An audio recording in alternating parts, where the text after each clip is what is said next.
नमस्कार, welcome to career 247। मैं हूं प्रशांत धवन। नाउ आरएसएस का एक बहुत ही बड़ा प्रोग्राम होना है न्यूयॉर्क में, और उसको लेकर आप देखोगे बहुत बड़ी कंट्रोवर्सी स्टार्ट हो चुकी है, क्योंकि न्यूयॉर्क के जो पहले इंडियन ओरिजिन मेयर हैं जोरान ममदानी, जब ये मेयर बने थे, मैंने तब भी इन पर वीडियो बनाई थी और मैंने आपको बताया था कि ये इन द फ्यूचर काफी न्यूज में रहेंगे। रिसेंटली हमने देखा ये काफी न्यूज में इसलिए भी थे क्योंकि ये कह रहे थे कि जब बेंजामिन नेतन्याहू न्यूयॉर्क में आएंगे तब उनकी विजिट को ये होने नहीं देंगे और बेंजामिन नेतन्याहू को ये अरेस्ट कर लेंगे। ऐसा अभी के लिए तो हो नहीं पाया, मगर अब जोरान ममदानी ने रिसेंटली स्टेटमेंट दी है अबाउट द आरएसएस, और यहां पे आप लोग देख पाओगे, द हिंदू का आर्टिकल आपको दिख जाएगा। Mamdani says he opposes RSS. New York के मेयर ने कहा है कि ये आरएसएस के अगेंस्ट खड़े हैं और ये बिल्कुल भी सपोर्ट नहीं करते मोहन भागवत के इवेंट को एट मैडिसन स्क्वायर गार्डन। और ये स्टेटमेंट इनको इसलिए देनी पड़ी कि इनके जो बहुत सारे सपोर्टर हैं, जोरान ममदानी के बहुत सारे सपोर्टर, ये चाहते हैं कि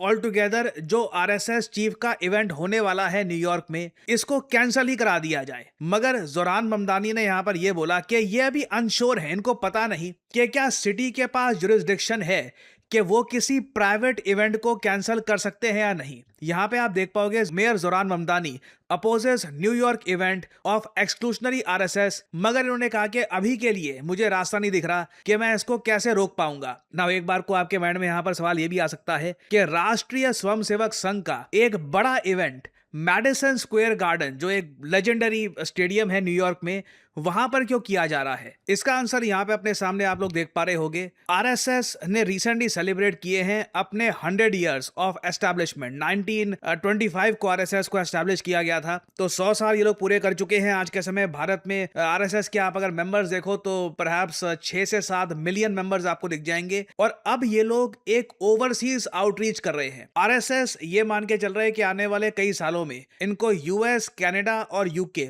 यहां पे भी प्रेजेंस बिल्ड करनी होगी, और इसलिए मोहन भागवत ये विजिट करेंगे यूएसए को, कनाडा को और यूनाइटेड किंगडम को। तीनों ही देशों में हम देख रहे हैं कि काफी लोग प्रोटेस्ट भी कर रहे हैं इस विजिट का। यूएसए में तो मैं ये देख पा रहा हूं कि ना सिर्फ जोरान ममदानी, यूएस की जो एक राइट्स बॉडी है यूएससीआईआरएफ, इन लोगों ने फिर से आरएसएस को टारगेट किया है। इस पर वैसे मैं एक अलग से वीडियो बना चुका हूं कि यूएससीआईआरएफ के आज के समय जो चीफ हैं ये एक पाकिस्तानी अमेरिकन है। इनकी एक हिस्ट्री रही है, काफी बार ये टारगेट कर चुके हैं आरएसएस को।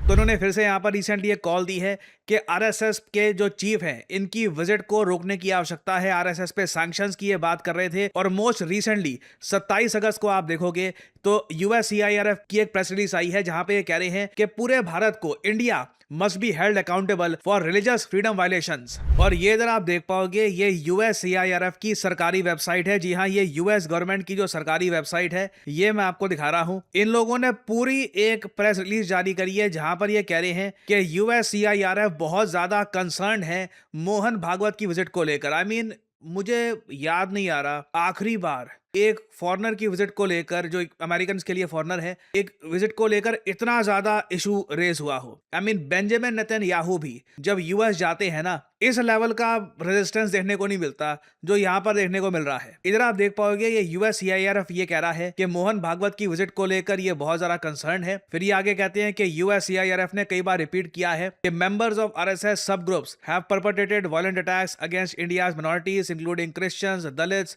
मुस्लिम, सिख्स। और फिर ये इंडियन प्राइम मिनिस्टर को भी यहाँ पे टारगेट करते हैं कि इंडियन प्राइम मिनिस्टर की जो पॉलिटिकल पार्टी है बीजेपी, ये बहुत ज्यादा क्लोजली अलाइंड है आरएसएस के साथ, और ये लोग डिस्क्रिमिनेट करते हैं अगेंस्ट माइनॉरिटीज। और इधर आप देख पाओगे आसिम महमूद, इनके बारे में मैं आपको बता चुका हूं। राइट नाउ ही इज हेडिंग द यूएससीआईआरएफ। इन्होंने यहां पर यह कहा है कि religious freedom conditions in India continue to deteriorate as violence and incitement are frequently used to target religious minorities in India. I think आज से पहले मैंने यूएससीआईआरएफ को इंडिया के एक इशू को लेकर इतना ज्यादा एक्टिव होते हुए कभी देखा नहीं है। This is truly remarkable. और अब क्वेश्चन यहां पर यही आता है कि क्या मोहन भागवत की जो यूएस विजिट है ये स्मूथली आगे जा पाएगी या नहीं। अभी के लिए डोनाल्ड ट्रंप चुप है। आप देखोगे ये स्टेटमेंट्स आ रही हैं यूएससीआईआरएफ की तरफ से, ममदानी की तरफ से, और कुछ और लोग भी हैं, डोनाल्ड ट्रंप इस वक्त कुछ और ही करने का प्लान कर रहे हैं। ट्रंप की एडमिनिस्ट्रेशन ने रिसेंटली प्रपोज किया है कि ये एडिशनल $1 लाख की फीस लगाना चाहते हैं। मतलब इंडियन रुपीस में अगर हम कन्वर्ट करें रफली ये मान के चल सकते हैं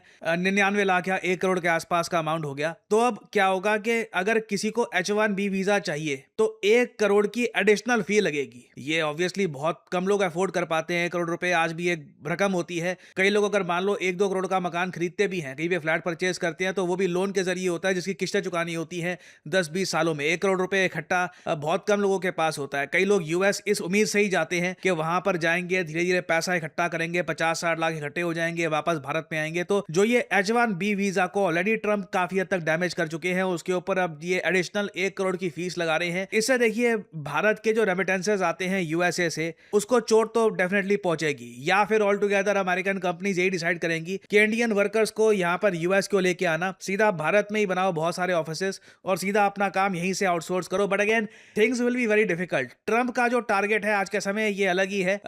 इनको मुझे लगता नहीं है कि कोई इस वक्त चिंता है कि मोहन भागवत यूएसए में आ रहे हैं नहीं आ रहे, ये आसिम महमूद क्या कह रहे हैं। ट्रंप ने इस वक्त इसको लेकर कोई ट्वीट करी नहीं है। हाँ, अचानक से कोई ट्वीट इनकी तरफ से आ जाती है अगर मान लीजिए भारत पर एडिशनल प्रेशर बनाने के लिए, उसके बारे में मैं कुछ कह नहीं सकता क्योंकि ट्रंप काफी बार अनप्रेडिक्टेबल रहते हैं, पता नहीं रहता कि ये अचानक से क्या कर दे। बट ओवरऑल आने वाले 2 से 3 दिन बहुत ही इंटरेस्टिंग होगा ये देखना कि क्या मोहन भागवत का जो इवेंट है, by the way Mohan Bhagwat का जो मैडिसन स्क्वायर गार्डन का इवेंट है ये अगस्त 29 को होगा। ऑलरेडी ममदानी, उसके अलावा USCIRF, उसके अलावा भारत में जो पॉलिटिकल पार्टी है इंडियन नेशनल कांग्रेस, इनका जो विदेशी विभाग है जिसको ये कहते हैं इंडियन ओवरसीज कांग्रेस, इन लोगों ने भी कंसर्न्स रेज किए हैं RSS चीफ मोहन भागवत की विजिट को लेकर। ये यहाँ पर कह रहे हैं कि इनकी जो मैसेजिंग है ये काफी हद तक चिंताजनक है। तो इस सब के बीच में ये इवेंट कैसे होता है, किस तरीके से ये इवेंट कैरी आउट होगा और उसके बाद ये क्या कनाडा जाएंगे, क्या यूके जाएंगे, this will be very interesting to see. क्योंकि अगेन यहाँ पर बात सिर्फ ये नहीं रहती कि इंडिया का कोई एक इंटरनल इशू है,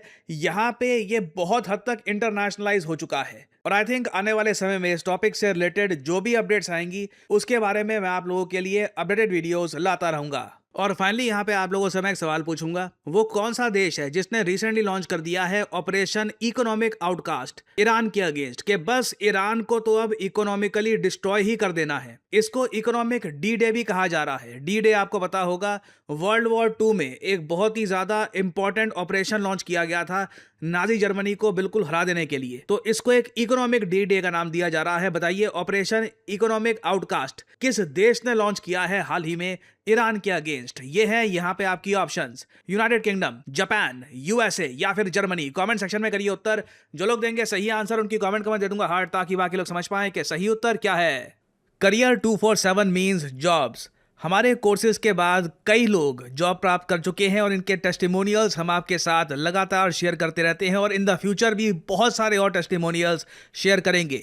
नाउ कई लोग मुझसे ये पूछते हैं कि हमारा जो डेटा एनालिटिक्स कोर्स है ये किसके लिए है, क्या ये आपको सूट करता है या नहीं करता? Well allow me to explain. अगर आपने रिसेंटली अपनी ग्रेजुएशन कंप्लीट करी है, आपको अब ये समझ नहीं आ रहा कि करियर में अब आगे क्या करूं, कैसे अपनी फर्स्ट जॉब करूं, क्या मुझे स्किल्स एक्वायर करनी चाहिए, तो बिल्कुल डेटा एनालिटिक्स एक ऐसी स्किल है जो आपको एक अच्छी जॉब लैंड करवा सकती है। क्योंकि याद रखिएगा करियर 247 में हम सिर्फ डेटा एनालिटिक्स आपको नहीं सिखा रहे, this is data analytics with generative AI।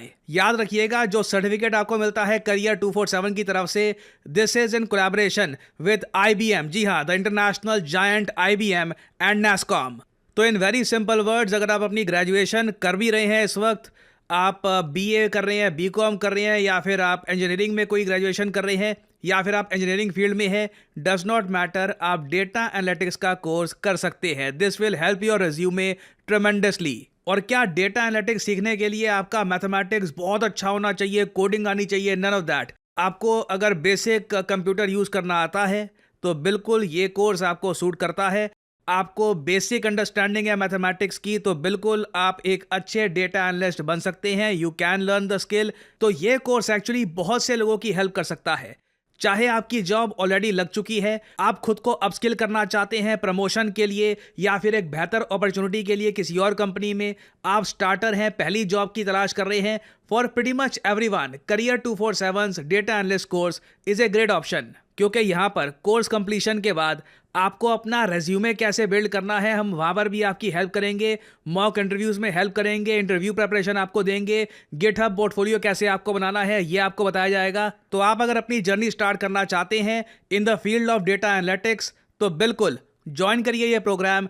इस वीडियो के कमेंट सेक्शन में जाइए या फिर डिस्क्रिप्शन सेक्शन में जाइए, वहाँ पे आपको ये लिंक मिल जाएगा। लिंक पर करिए क्लिक, यहाँ पे अपना नाम डालिए, email ID, number, discount code obviously यहाँ पर डालिए PD10 ताकि आपको डिस्काउंटेड प्राइस में ये कोड ऑफर हो और करियर 247 की तरफ से आपको कॉल आएगा। आप ये कोर्स कर सकते हैं purchase. The whole process is very smooth and very easy और आपकी लाइव क्लासेज शुरू हो जाएंगी।